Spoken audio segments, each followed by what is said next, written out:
ਜੈ ਸ਼੍ਰੀ ਰਾਮ। ਮੈਂ ਨਵਾਂ ਇੱਕ ਸਾਟਿਓ ਤੁਹਾਡੀ ਸੇਵਾ ਲਈ ਹਾਜ਼ਰ ਹੈ। ਮੇਰਾ ਭਰਾ ਹੈ ਭਈਆ, ਕਿੱਥੋਂ ਆਏ? मैं आया धर्मशाला तो। ਧਰਮਸ਼ਾਲਾ ਤੋਂ ਆਇਆ ਭਈਆ ਨੇ ਕੀਤੀ ਮੇਰੇ ਕੋਲ ਗ੍ਰੈਂਡ ਸ਼ੋਪਿੰਗ।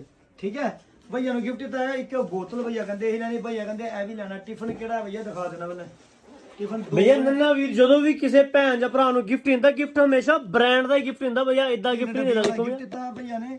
ਭਈਆ ਗਿਫਟ ਦਿੱਤਾ ਕਿ ਨਹੀਂ ਦਿੱਤਾ? जी बिल्कुल। ਇੱਕ ਚੱਪਲ ਦਾ ਰੇਟ ਆਹੀ ਪਾਇਆ ਸੀ ਅੱਜ 50 ਰੁਪਏ, ਤਾਂ ਭਈਆ ਤੁਹਾਨੂੰ 50 ਦੀ ਦਿੱਤੀ ਨਾ। बिल्कुल ਵਧੀਆ ਚੱਪਲ ਹੈਗੀ ਨਾ। बिल्कुल बढ़िया। ਤੇ ਧਰਮਸ਼ਾਲਾ ਦੇ ਭਰਾ ਆ ਜਾ ਥੇ ਨਾ ਜਾ ਸ਼ੋਪਿੰਗ। ਰੇਟ ਭਰਾ ਦੇ ਘੱਟ ਨਾ ਵੱਧ ਨਾ, बिल्कुल जेन्युइन। ਜਾਨੋ ਰੇਟ ਨਾ।